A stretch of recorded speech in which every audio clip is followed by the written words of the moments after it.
Fala pessoal, continuamos o estudo das minhas partidas do Spielberg Open, vamos para a parte final, parte 4.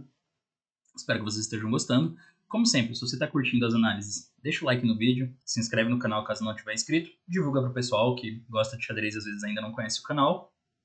E além disso, na descrição desse vídeo você vai encontrar alguns cursos meus, que podem te ajudar. Tem de variados temas, como Siciliana Naigorf, Anti-Sicilianas, tem um repertório de peão-dama, tem um curso que é mais geral.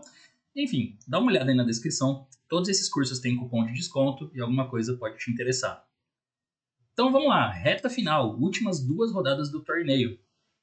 Na 8ª rodada, como vocês podem ver ali, eu já estava na mesa 6. Ali tem um 8.6, que é a rodada 8, mesa 6. Então finalmente, depois de um começo lento, né, partidas difíceis, consegui chegar ali na fileira principal do torneio, que eram as primeiras 13 mesas, eu acho, se eu não estiver enganado, com chances de, quem sabe, né, chegar na última rodada até lutando pelo título. Entre aspas, meu desempate era muito ruim, mas até lutando para alcançar a pontuação dos líderes. Eu tinha uma partida difícil pela frente, enfrentava esse MI italiano, Alberto Barb, mas eu vinha numa crescente, né, conseguindo posições boas nas partidas, ganhando a maioria das partidas, e tinha esperança de terminar com um bom torneio aí. Então, eu queria muito aproveitar essa última chance. Essa partida ela acabou sendo a minha preferida do torneio. Eu acho que eu tomei decisões muito boas, mas eu vou dar uma passada mais geral nela, se bem que assim, vocês sabem, né? Sempre que eu falo isso, eu acabo analisando por 40 minutos a partida. Mas eu vou tentar ser um pouco mais resumido, porque eu quero analisar ela em detalhes para o clube de membros, para a galera do clube de membros aí que apoia o canal. Se você não faz parte, considere entrar para o clube de membros, porque esse mês vai ter bastante conteúdo exclusivo da viagem, né? Desde análise de partidas até coisas especiais do vlog. Então, considere fazer isso. Mas bom, vamos lá. Era uma partida importante. Eu fiquei mais feliz por ganhar essa partida porque era no momento decisivo do torneio. Tava enfrentando um adversário com meio ponto à frente. Eu tinha, eu tinha empatado quantas partidas? 5, né? Até então. Foi isso? Ou 4? Tinha empatado 4. Empatei aquelas 3 primeiras e empatei a sexta rodada.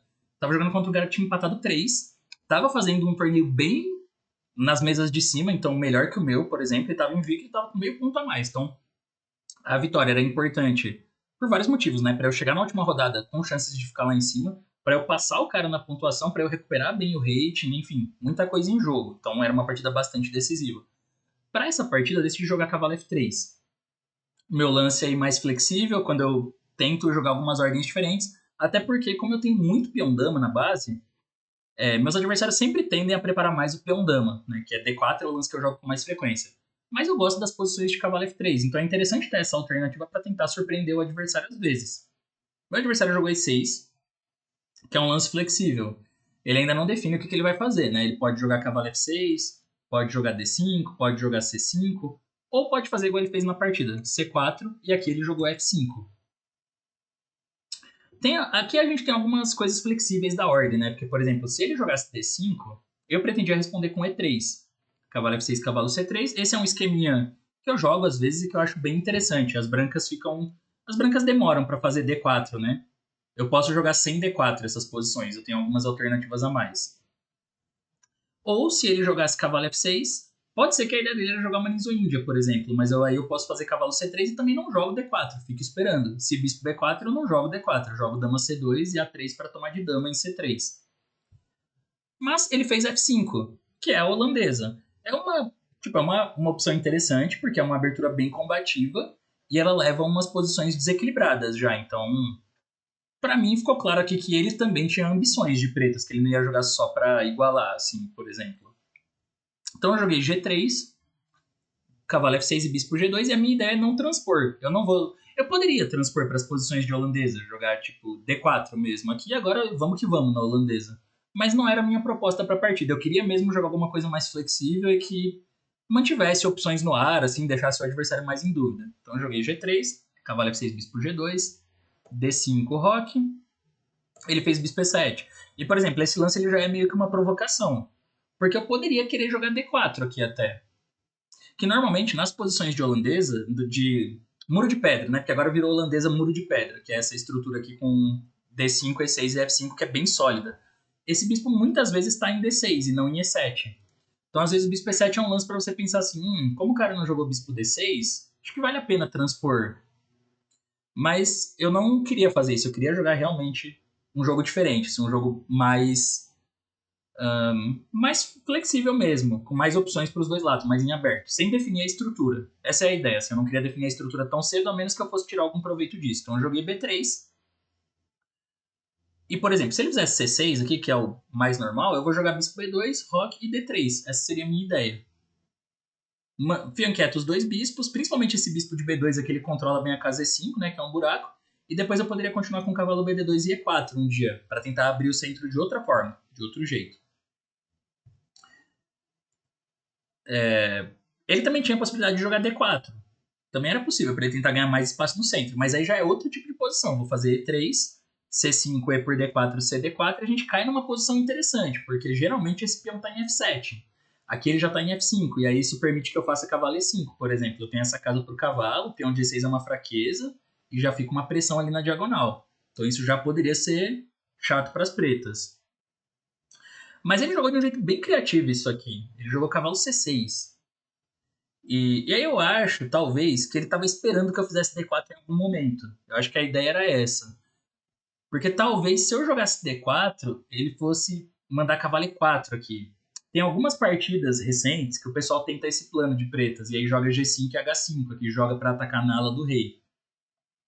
Então eu acabei fazendo muito bem não jogar D4. Eu fiz bispo B2, mantendo a estrutura flexível. Ele jogou A5, que é uma jogada meio temática nessas posições, para tentar enfraquecer a ala da dama, mas aí me dá uma opção extra. Eu posso jogar agora cavalo C3, que foi um lance que eu gostei bastante. Porque antes, tipo aqui, por exemplo, digamos, se joga roque e cavalo C3, ele pode fazer D4 ganhando tempo. Porque quando o cavalo B5, E5, ele fica com esse centro bem forte e já tá jogando A6. E aí meu cavalo vai ter que voltar para A3, que é uma casa pior, uma casa passiva. Então, quando ele faz A5, aí cavalo C3 já parece mais interessante. Porque se D4, cavalo B5, o cavalo tá muito firme nessa casa, né? Ele não tem mais o A6. Aí faz toda a diferença. E ainda tá pressionando D4, além de tudo. Então, ele jogou roque.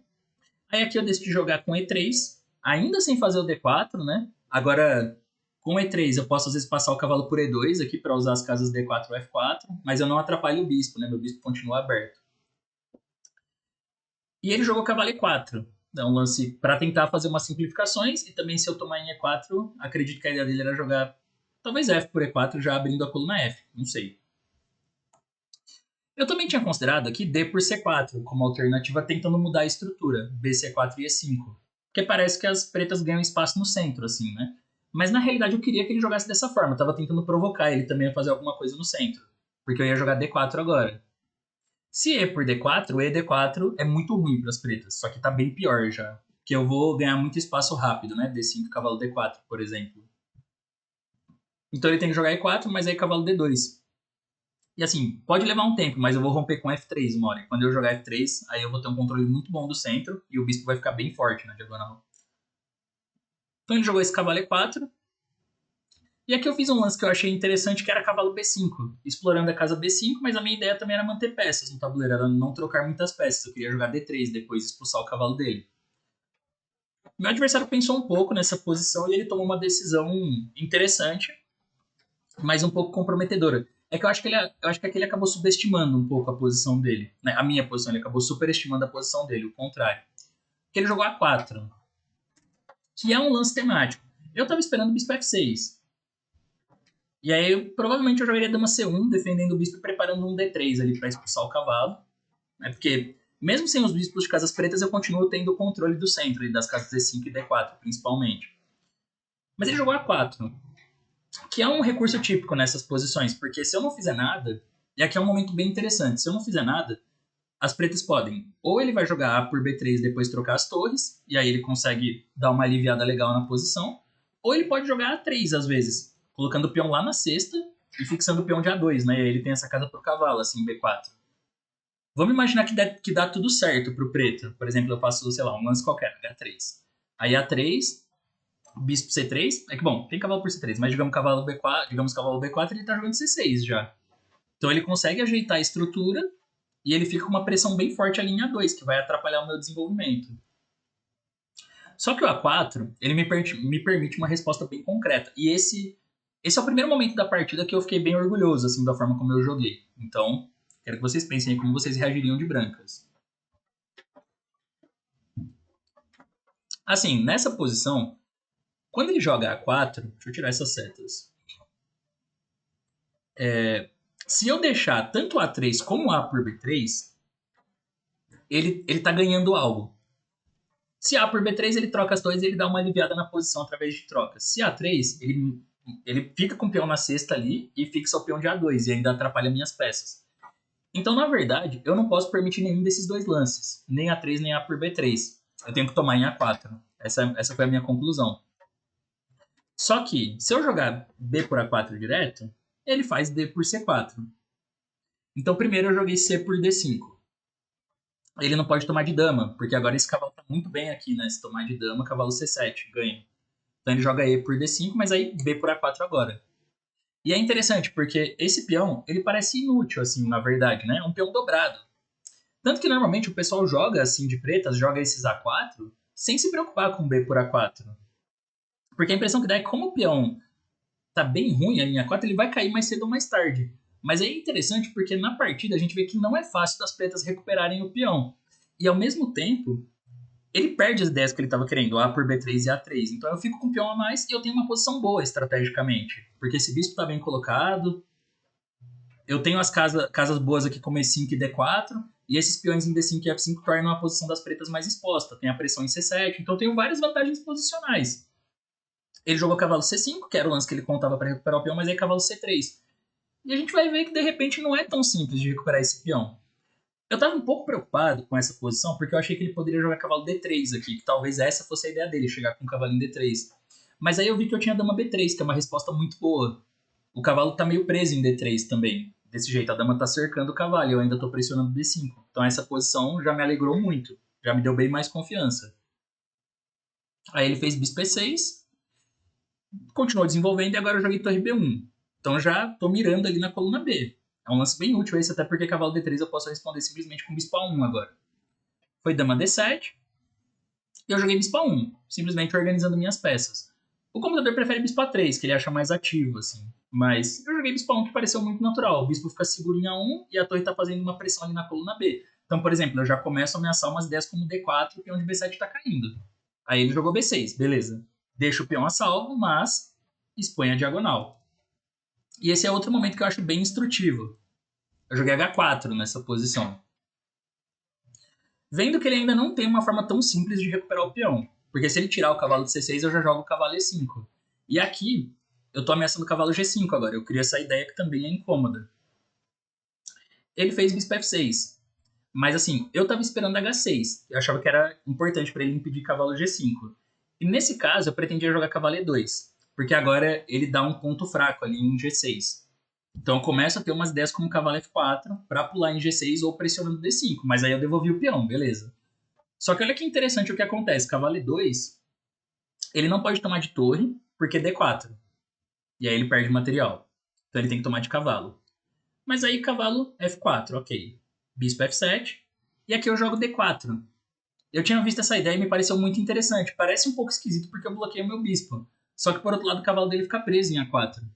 Ele não consegue tirar esse cavalo de um jeito simples. Sem ser jogando B5, né? Que aí enfraquece mais casas. E ao mesmo tempo eu posso jogar cavalo D3 e cavalo E5 uma hora. Ou cavalo E5 direto, né? Porque cavalo E5 também é muito forte, que aí eu vou ter pressão em D5 nessa posição. Tipo, cavalo E5, por exemplo, sei lá. Vamos dizer aqui. Torre B8, vai. É que torre B8 cai o cavalo. Vamos dizer a outra torre em B8 para ter o B5. Cavalo E5, cavalo por E5, D por E5 e já tô atacando D5 e tô ameaçando D6 também. Então já é uma posição muito incômoda para as pretas. Muito incômoda mesmo. E aí eu acho que esse foi um momento legal da partida, porque eu percebi que assim, ele ia ter trabalho para pegar o peão de A4 e que em muitas posições eu conseguiria entregar o peão de A4, devolver o material para ele, mas numa versão muito favorável para mim, onde eu ainda tenho uma vantagem posicional. Por isso que ele não fez H6, mas ele jogou bispo F6. Então assim, aqui meu adversário percebeu que não era tão fácil para ele recuperar o peão, e aí ele decidiu só ir melhorando as peças de um jeito razoável, mantendo ali o ponto A4 sob pressão. Aqui eu fiz D3, que eu achei um lance interessante para controlar a casa D3. e porque eu não queria jogar D4 ainda também. Mas o computador ele gosta muito de cavalo E2. Eu acho bem curioso porque ele manda devolver o peão, troca em um ali, não pode tomar de torre ainda, né? Toma de cavalo e aí cavalo F4. Ele simplesmente gosta muito disso para as brancas, porque né, ele recuperou o peão, mas esse bispo aqui tá mal e esses peões são fracos, cavalo G5 tá chegando, então as brancas mesmo assim vão ficar com uma vantagem posicional bem considerável. Mas eu joguei D3, porque eu vi que eu tive esse tempo de respirar um pouco, assim, de melhorar um pouco as minhas peças. Então eu fiz D3. Aqui o computador fala que ele poderia tomar em C3, bispo toma e cavalo por A4, mas nesse caso tudo bem, bispo A1. E eu também sentia que essa era uma posição onde eu consegui devolver o peão de um jeito favorável, porque agora eu tenho o par de bispos, principalmente esse bispo aqui, né? E cavalo G5, às vezes chegando, cavalo G5 dama H5, por exemplo. Então a posição dele, ele recupera o peão, mas tá pior. Foi cavalo E7. Agora ele realmente se prepara para tomar o peão. Né? Ele atacou com a dama, com a torre e com o cavalo, então ele tá tentando tomar o peão de um jeito seguro. Mas aí vem cavalo G5, que era a ideia principal do H4 lá atrás, criar esse ponto para o cavalinho G5. Se torre de FC8, quer dizer, se bispo G5, que era o que eu estava esperando, HG5, cavalo A4, cavalo E2. Eu também gostava bastante dessa posição, porque eu tô indo com cavalo para D4 ou F4, e eu tô criando uma pressão ali na ala do rei, né, com as minhas peças, além de ter o par de bispos. Então também parece muito bom para as brancas. Mas ele jogou torre de FC8. E aí o que eu fiz? Peguei o bispo de casas brancas. Dama E6, dama C2, tirei a dama aqui, ele voltou a dama para D7, e a gente vai chegando num momento bem interessante agora da partida. Porque assim, eu joguei torre F1 para ter umas ideias com E4. Esse era um plano que parecia interessante.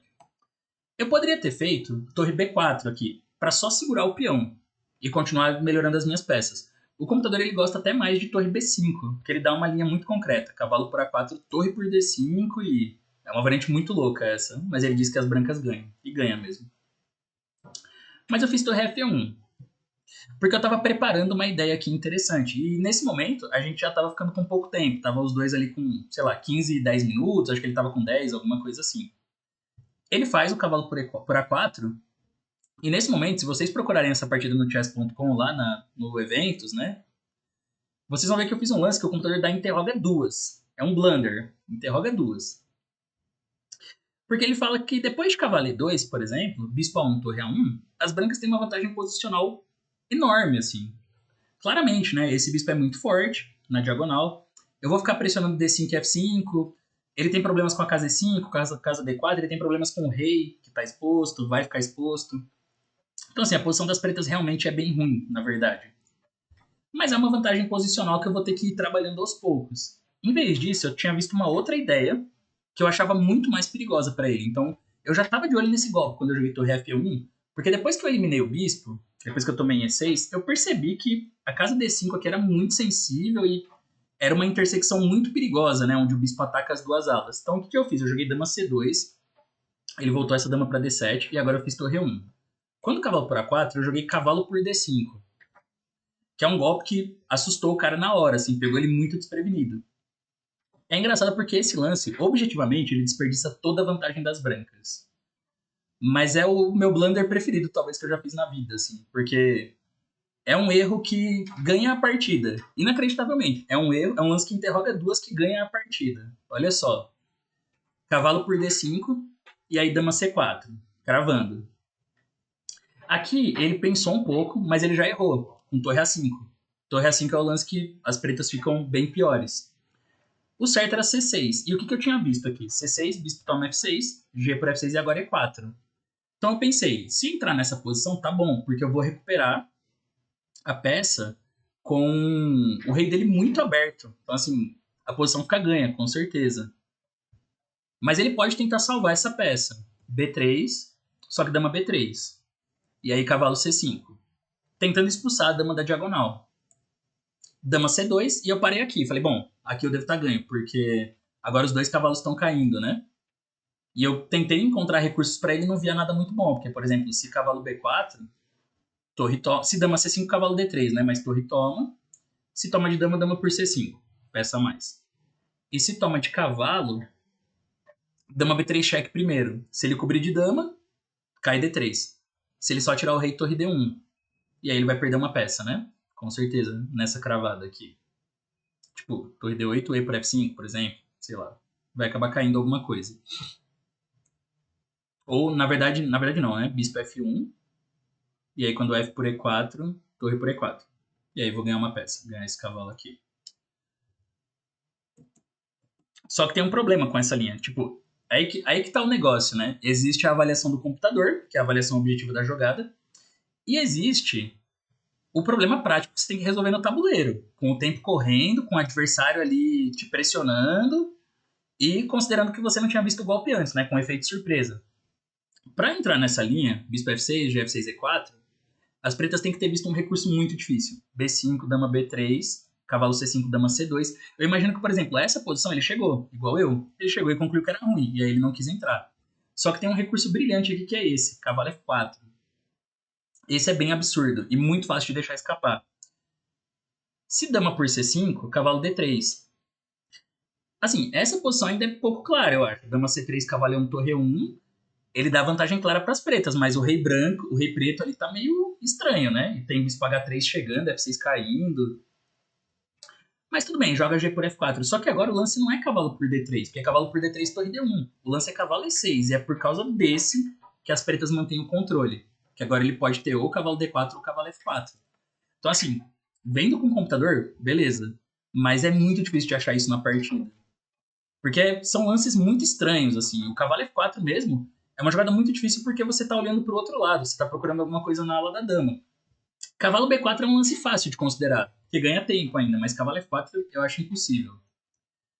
E ainda mais com pouco tempo no relógio. Se fosse ainda uma posição que o cara tem muito tempo para pensar, beleza. Mas nesse caso. E é por isso que eu falo que cavalo por D5 é o erro. Foi o erro que eu gostei mais de fazer no torneio, né? Porque coloca uma posição muito difícil pro adversário.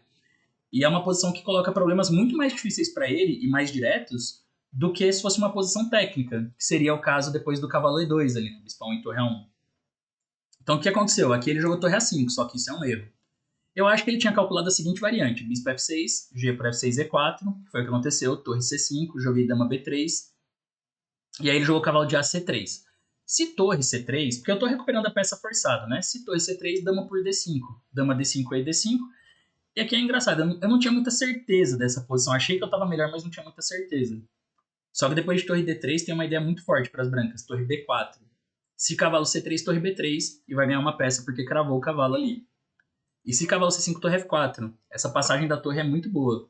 Que aí cai F5 e a posição fica muito ruim para as pretas. Mas ele jogou cavalo AC3, e eu suspeito, porque assim, aqui eu joguei E por D5 ao toque, e ele parou para pensar um pouco. Então eu suspeito que nessa posição ele estava contando com o cavalo por B1, ele achou que tinha esse lance e ganhava. Mas eu tinha visto que isso não serve, porque leva um golpe bonito. D6, cheque, né? Se rei H8, torre E7, seguido de dama F7. O branco ganha muito fácil. Então ele joga dama F7. E ele tá com torre a mais nesse momento, só que eu tenho D7 aqui. Pra torre 8. E as pretas não tem como parar essa ideia. Se joga dama B3, aí D por C8, né? Intermediário. Faz dama com cheque, depois toma a dama ali, tá ganho. E se torre F8, torre 8. Também vou promover a dama ali. Fácil. Então essa posição ele fica bem perdido. Aí ele jogou cavalo por D5, D4 e torre A5. E no fim deu uma clareada na posição. Só que aqui dá pra ver que as pretas estão numa situação bem difícil, porque o rei dele ficou bem exposto, a estrutura dele é pior e o meu bispo é mais forte que o cavalo, que nem tá tão bem sustentado. Mesmo assim, eu não trabalhei a posição da melhor forma, mas aqui, assim, a gente já tá com pouco tempo, tipo 10 minutos cada, e eu acho que é muito importante o fato de que ele já tá sob pressão, porque ele tem que encontrar lances de defesa e os problemas dele são muito mais sérios, assim, ele tá com o rei super exposto, né? Não é como se ele tivesse que defender um final pior, é o rei dele que tá em risco. É muito mais difícil defender esse tipo de posição. Então eu joguei torre E2 e ele fez rei G7. A melhor chance aqui era F4, para ele criar algum tipo de contrajogo na ala do rei, por isso que antes eu deveria ter jogado bispo H3.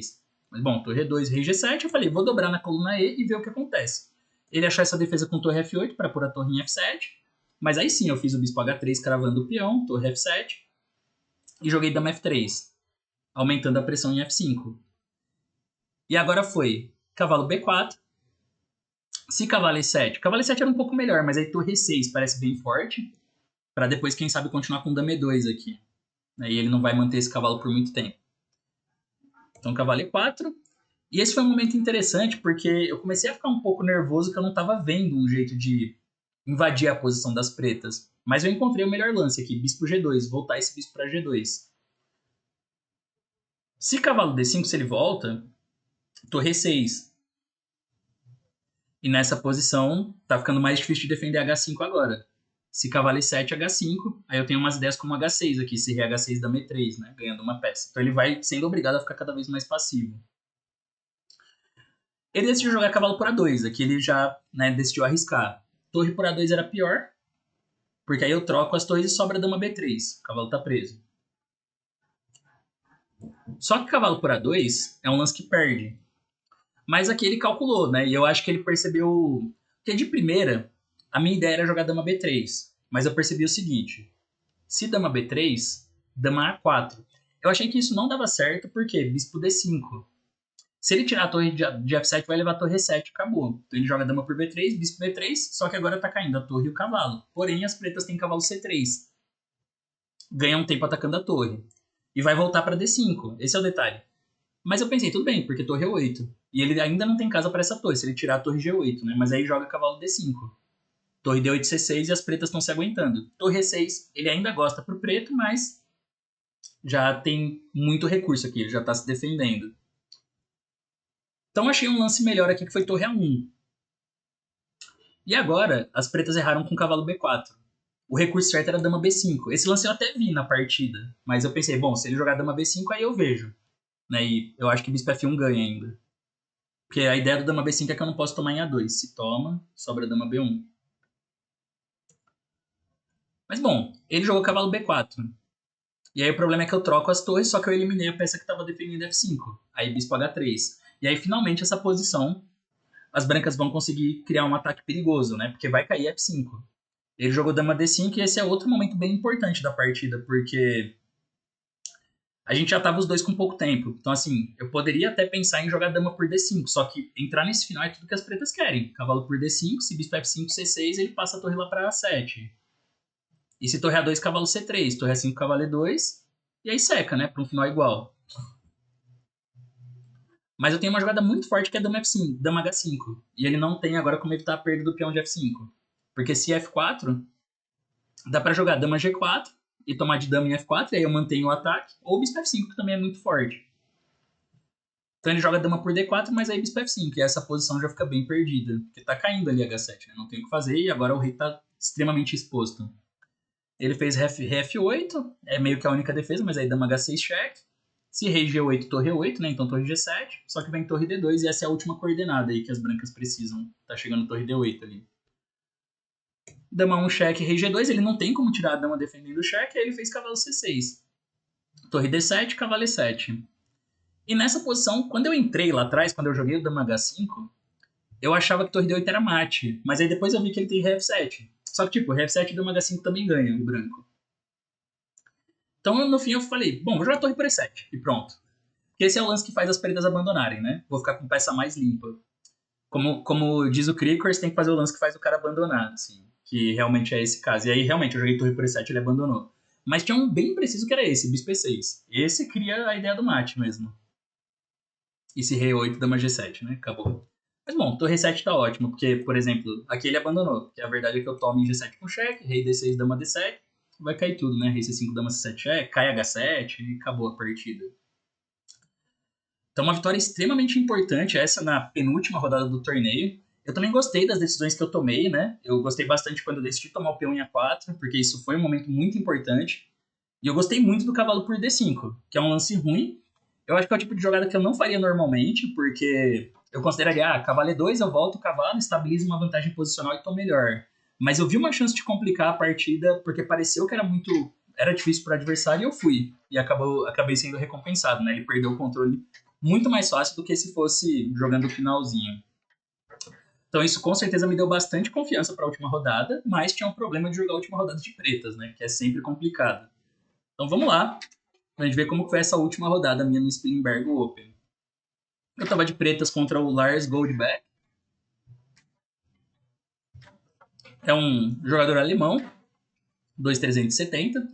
E na rodada anterior, esse menino ele tinha jogado contra o Iago. E ele ganhou do Iago, infelizmente, né?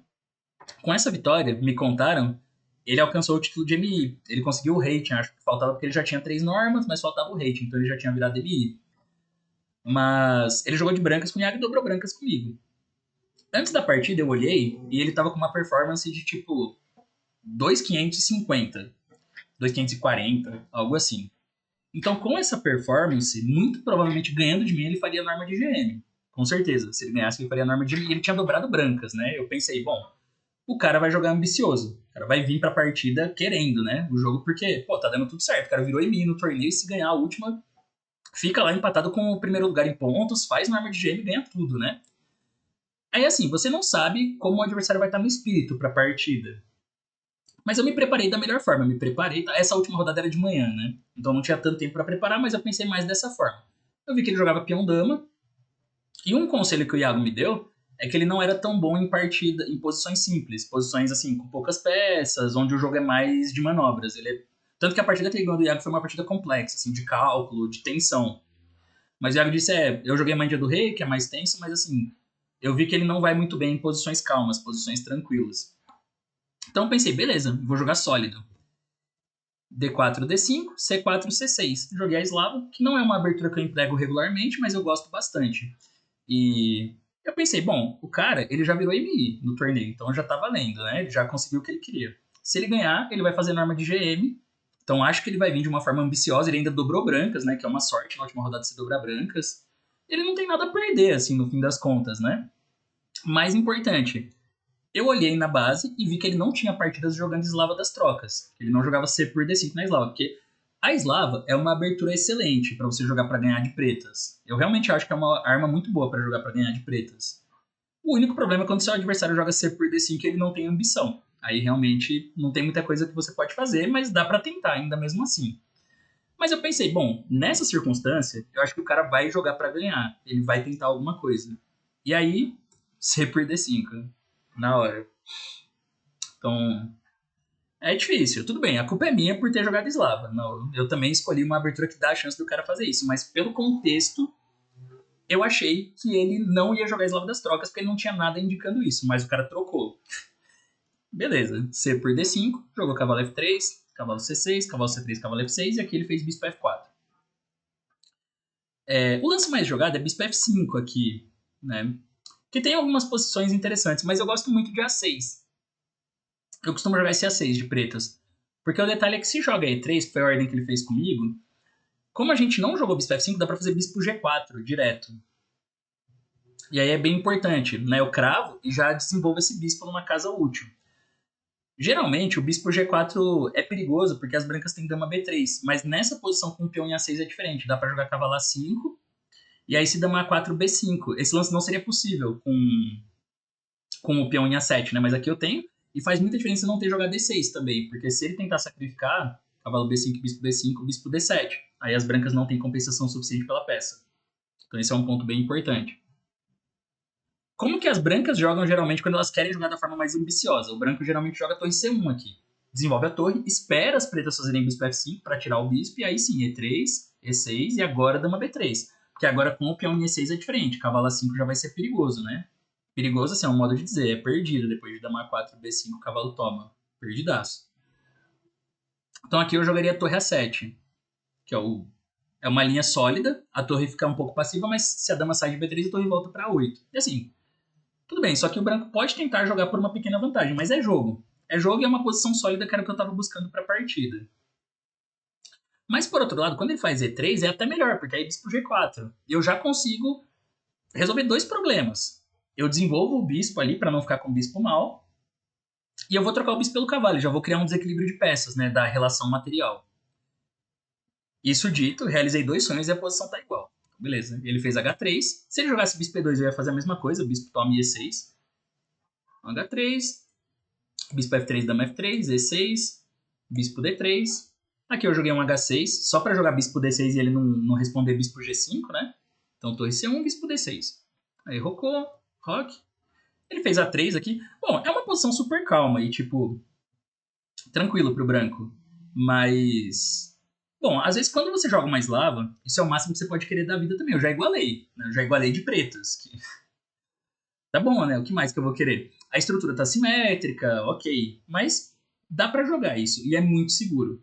Então, claro, eu poderia ter escolhido uma abertura mais ambiciosa. Sei lá, que eu queria ganhar de pretas. Eu poderia ter jogado uma Nisoin, uma Índia do Rei. Mas enfim, não era a proposta que eu tinha pra essa partida. Eu queria jogar sólido e não tava contando com a eslava das trocas. Ele jogou das trocas, tudo bem. Eu vou tentar fazer o máximo que eu posso com a posição que eu tenho. Mas eu já não gostei muito da minha decisão aqui, que foi dama e7, assim, pra falar a verdade. Porque eu senti que eu já tava. E ele já tava gastando tempo nessa posição aqui. Ele, apesar de ser uma posição muito tranquila, eu acho que ele já tinha oferecido empate. Ele ofereceu empate rápido, eu recusei. E assim, apesar de ser uma posição tranquila, ele já tava gastando tempo. Então ele não tava tão confortável assim. Mas bom, A3 é um lance útil, porque ele controla uns cavalos B4 e às vezes ele pode expandir aqui, né? Com B4 e cavalo A4 e cavalo C5, que é uma ideia comum na eslava das trocas. Eu joguei dama E7, mas assim, acho que eu deveria ter feito torre 8, seria um lance mais útil. É que eu não tinha certeza ainda de para onde eu queria levar essa torre. Então eu decidi fazer dama E7. Mas torre 8 é bem útil, porque o preto fica ameaçando E5 às vezes. E inclusive E5 direto também era bom. D por E5, cavalo E5, toma, toma. Mas eu também não achei que essa posição me ofereceria muitas chances. Porque já tá dando uma secada aqui, né? Já tá meio que sumindo umas peças. Inclusive até E4 ele pode jogar para forçar mais trocas. Aí é complicado, né? Quando vai sumindo as peças. Então eu decidi manter um pouco de possibilidades e fiz dama E7. Mas aí ele trocou em D6 e eu gastei um tempo a mais com a dama. Que não é um grande problema também numa posição como essa. Cavalo A4. Joguei torre de AC8, mas bom, cavalo D7 também seria possível para controlar a casa C5. Aí eu fiz torre C8. E aí ele jogou cavalo C5, torre C7. Defende B7 ali, beleza? E às vezes posso estar de olho no E5 também, porque agora com o cavalo em C5 é diferente. Ele pode ter uns problemas com esse cavalo solto. Ele fez torre C3, um lance bem natural, para ele poder dobrar as torres, né? Eu acho que isso aqui é mais útil do que B4, por exemplo. Porque B4 aí E5 seria mais chato até. E às vezes eu posso jogar um A5 aqui, ele tem uns problemas com a estrutura. Torre C3 é um lance bem mais útil para ele dobrar. E esse foi um momento bem importante assim da partida, porque eu tinha uma ideia, né, dessa posição, de jogo, de como eu jogaria essa posição para tentar colocar algum problema para ele. O meu plano inicial era fazer E5, porque E5 é um lance que libera bem assim as peças pretas. Por exemplo, se D por E5, cavalo por E5. E aí isso aqui tá solto, bispo em D3, então dá para criar um certo desconforto nessa. Essas posições de eslava, elas funcionam dessa forma, assim, tá bem seguro pro branco sempre. Mas de repente o preto vai fazendo um lance aqui, outro ali, cria um desconforto e daqui a pouco tem uma pequena iniciativa. Ainda assim tá igual, mas se o branco errar, vai começando a ficar chato. Então, por exemplo, dama G3, torre D8, defende a dama, e aí eu já tenho umas ideias como cavalo D3 ou torre C5 às vezes. Mas o que me incomodou é que depois de E5, dama G3 era muito chato. Eu achei esse lance bem chato. E eu tinha calculado torre D8. Ele ficou incomodado com cavalo H5, ele me disse. Mas as brancas jogam dama H2 e ele mantém essa cravada. E essa cravada eu achei muito chata. Então, assim, o que eu calculei foi torre D8 para desfazer a cravada, só que aí torre de FC1. E aí tem um problema. Depois de E por D4, dama D6, torre D6 e ED4, não dá para eu tomar em D4. Porque esse cavalo por D4 eu levo esse contragolpe, cavalo B7. Que é muito chato. Ataca as duas torres, né? Para começar. E se eu jogar torre por B7, torre C8 é mate. Então torre por C3, só que torre por C3 e ainda tem o mesmo problema da torre caindo. E o mate. Então torre E6, só que aí torre C8, torre 8, troca as torres e cai a 6. Final completamente perdido para as pretas. Bem perdido. O computador ele fala que o lance aqui é cavalo D8 para manter o controle. E fica igual. Só que aí eu já não gostei de simplificar tanto a posição para esse final, porque isso não vai. Tipo, eu não vou conseguir criar problema nenhum para as brancas. Uma possibilidade seria jogar aqui um lance que eu achei um pouco estranho, cavalo E8. Mas tem seu sentido. É para não. Para defender a dama, né? Então eu posso às vezes fazer até um E4 aqui, mas mesmo E por D4 é a ideia. Só que no fim eu não tive muita confiança nisso e joguei cavalo D7 mesmo. Ele fez B4 e aqui eu tomei em C5. Mas era possível E5. Agora dava, assim. E uma ideia seria dama G3, cavalo por C5. Mas o problema é que ele muda a estrutura agora, ele joga D por C5, que é uma troca mais ou menos temática nessas posições. Dama E7 e aí E4. Quando D4, torre C2. Essa é uma posição equilibrada, mas eu já acho que é um equilibrado mais fácil de jogar de brancas. Porque esse bispo pode ser bem perigoso nos finais e ele tem essa maioria na ala da dama. Que um dia, né, se ele conseguir colocar em movimento aqui, vai ser bem chato. Inclusive F4 às vezes é uma ideia. Né? Mas ele tem que preparar bem esse avanço, claro. Mas é uma coisa para se considerar. E outro lance que eu considerei foi A5, para tentar minar a ala da dama. Mas aí B5, cavalo E7, torre FC1. E essa posição também não parecia legal. Eu não tenho tempo de dobrar na coluna porque cavalo por B7. Atacando a dama. Sempre tem esse golpe, né? Esse golpe é sempre um problema. E se eu jogo B6, cavalo por D7, torre por C3, até, assim, daria para considerar entrar nessa posição, mas ele tem esse intermediário cavalo F6. G por F6, torre por C3, e por causa dos peões quebrados ali, eu também não tenho como criar nada. Tipo, rei G7, para começar, ele já pode considerar uma repetição, né? Dama G4, rei H8, dama H4. E repete.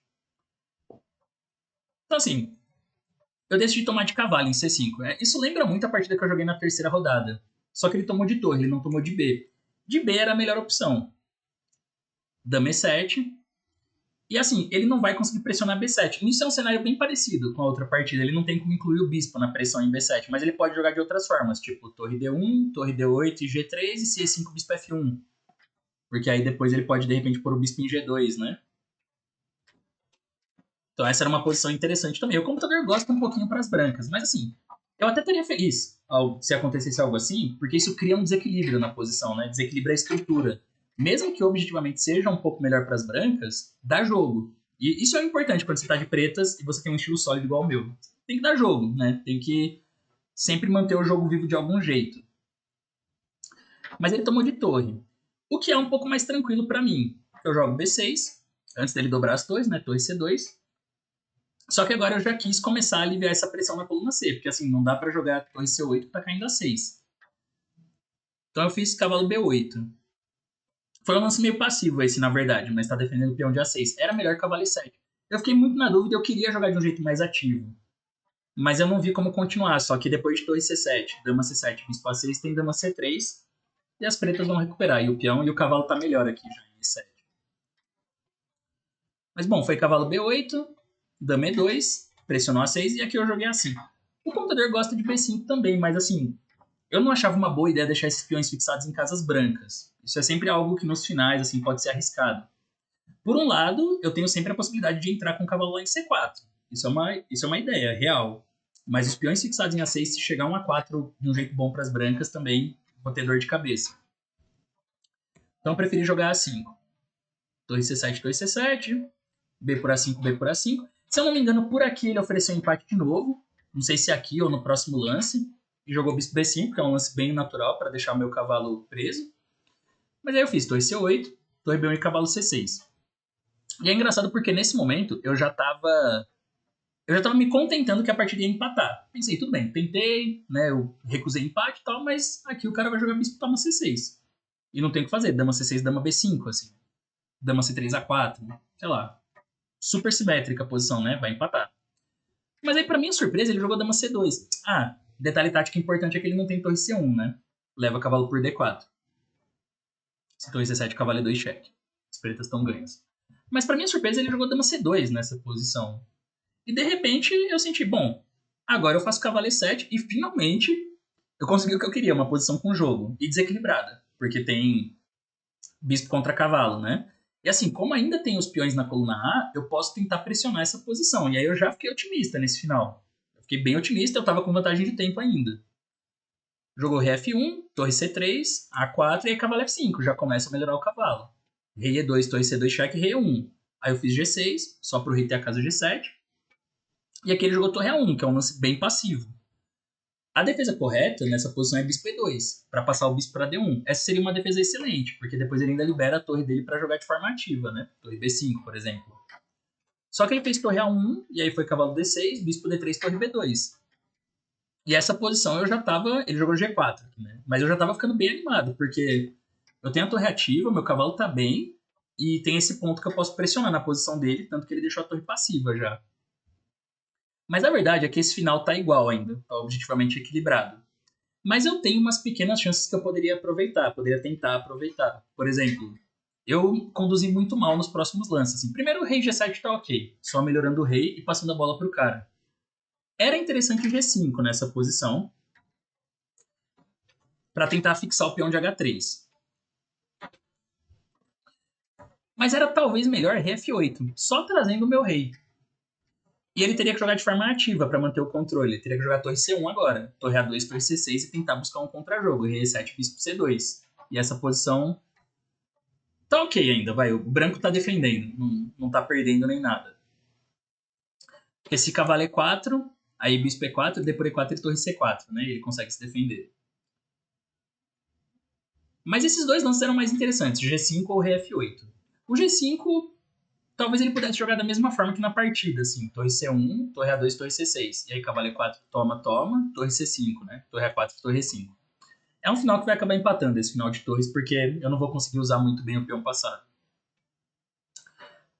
Mas, bom, foi rei G7, aí ele jogou H4. Por isso que talvez era melhor ter feito já o G5, para ele não ter o H4.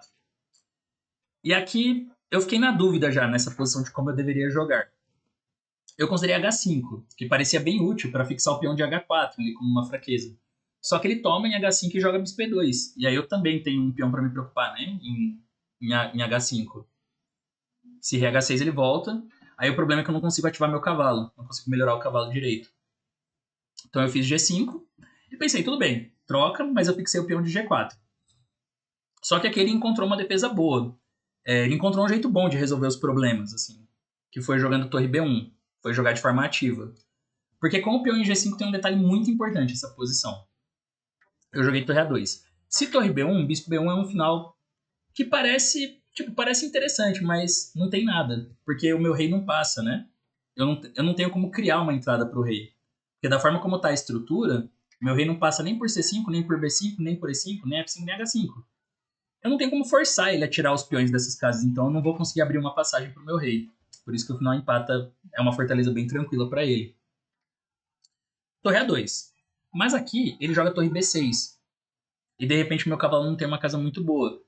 Por exemplo, se cavalo C8, torre C6, cavalo E7, torre C7, cavalo G6, e aí ele pode escolher ou bispo B5, para tentar ir atrás do peão de A7, ou bispo C2, que é mais tranquilo também. Já corta a segunda fila ali, eu não vou ter nenhuma ameaça. É parecido com o cavalo E8 também. Bispo B5, cavalo F6 e F3. E aqui eu fiquei até com medo dessa posição começar a ser perigosa para mim já. Porque o cavalo, de repente, ficou muito passivo. E ele tá tendo esse plano aqui, né? Mas tem torre A3 e força uma repetição sempre. Então eu joguei cavalo C4. Só que o que acontece? Bispo C4, DC4 e torre B5. E esse é o detalhe que ele percebeu. Com o peão em G5 ele ganha tempo atacando os dois, né? Senão eu tomaria em A4, mas aqui ele vai recuperar. Então foi torre por A4, torre por G5, cheque, F6, torre C5. E essa posição não tem nada, né? Porque na verdade eu tô com dois peões passados, mas a minha torre ficou muito mal colocada. Aqui já era hora talvez de falar, não, vou empatar. Mas eu joguei rei E7 e tipo, eu acho que ele até ofereceu empate se bobear nessa hora de novo, mas joguei rei E7, só que aí eu me dei conta e pensei, pô, eu acho que eu só tô arriscando perder agora, de repente, esse final, já não tô mais arriscando ganhar. Porque ele jogou rei D2, mas se ele faz, por exemplo, rei E2, torre A2 cheque rei F3, eu ainda não tô conseguindo mexer direito os peões e o rei tá chegando. Então é uma posição difícil já. Pra vocês terem ideia, o computador fala que eu tenho que jogar A4, torre por C4 e rei D6 agora, pra empatar isso aqui. Então eu já tenho que ajustar, já tenho que começar a procurar um empate. Só que pra minha sorte, nessa hora que eu me dei conta, eu falei, puta, eu acho que eu tô arriscando perder já, não tô arriscando ganhar mais. Só que pra minha sorte ele jogou rei D2, torre cheque rei 1. E aí eu já senti que o cara tava pra empatar, né? Então rei A4, torre A4 ele voltou, rei D2, eu já fiz torre A2 oferecendo empate, ele aceitou. Eu, tá bom, beleza, né? Porque daqui a pouco eu já tava perigando perder. Mas acabando a partida, meu adversário falou assim, foi mal por ter jogado Eslava das Trocas, ter jogado tanto pra empatar, assim, né? Tão sólido. Mas é que, não sei se você sabe, eu virei MI ontem, né? Com aquela vitória eu fiz o título de MI. E aí eu saí pra comemorar com os meus amigos, a gente ficou até muito tarde comemorando. Então eu só queria jogar uma coisa segura e terminar logo o torneio. Aí eu falei, tudo bem, eu entendo, mas enfim, né? Tipo, eu também queria jogar e tal. E, bom, o cara joga o que ele quiser, ele tem direito. Mas aí tá explicado, né? Por isso que a postura dele desde o começo foi tão feliz com o empate. Assim, o cara passou a noite inteira comemorando que virou MI. Eu entendo, também já virei MI, sei como que é, né? Vontade de comemorar e tal com os amigos. E aí ele só queria encerrar logo o torneio, devia estar numa ressaca, deve ter dormido 2 horas na noite, cansado e tal. E falou: não, só encerrar logo o torneio, feliz e vamos que vamos. Tudo bem, eu joguei, tentei, fiz o que deu, mas desde o começo a posição era sempre muito sólida, né? E é o que eu disse, na eslava das trocas, se o branco não tenta, fica muito complicado. Mas mesmo assim eu ainda tive talvez uma pequena chance, mas escapou rápido, né? Então sempre aquele tema de criar problemas para o adversário quando você tem uma pequena vantagem para tentar explorar isso. Mas bom, assim terminou meu Spilimbergo Open. Foi um torneio que eu acho que terminou numa crescente. Se eu ganhasse essa última, eu saía zerado de rating, o que seria excelente. Mas tudo bem, né? Não deu. Mas faz parte. E assim, terminou numa crescente, eu acho, porque eu comecei lento, mas depois consegui várias vitórias. Joguei partidas interessantes, joguei partidas boas. Terminei invicto, que é algo não menos importante. E deu um ânimo legal pro próximo torneio, pro Lignano, pro Bela Itália, né? Em outra cidade, Lignano, que a gente já ia jogar dali há 2 dias. Mas é isso, pessoal. Essa foi a análise breve das minhas partidas. Não tão breve, né? Poderia ter sido mais. Mas eu espero que vocês tenham gostado, tenham dado para aprender alguma coisa com essas partidas. Como sempre, se você curtiu, deixa o like no vídeo, deixa um comentário aí se você achar também que vale a pena. E se inscreva no canal, se não tiver inscrito, divulga também para os amigos, pro pessoal que gosta de xadrez. E é isso. Encerramos aqui com o Spilimbergo Open, mas na semana que vem teremos o Bela Itália, que foi o segundo torneio. Então valeu e até a próxima.